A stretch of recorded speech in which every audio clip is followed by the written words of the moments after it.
Hello everyone! Magandang umaga po sa ating lahat. Nawa po tayong lahat ay nasa mabuting kalagayan sa oras na ito.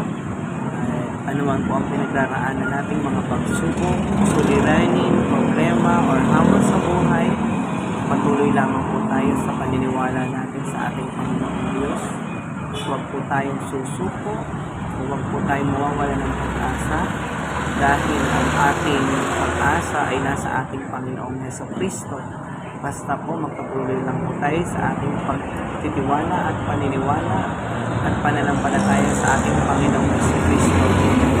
Lahat ng bagay may dahilan kung bakit nangyayari sa ating mga buhay. Sabi nga ng salita ng Diyos sa Roma 8:28, ang lahat ng bagay nangyari sa atin ay may dahilan. Kaya naniniwala ako na kayang-kaya natin pagtagumpayan ng anumang sitwasyon or hamon natin sa buhay. Sabi nga, everything happened for a reason.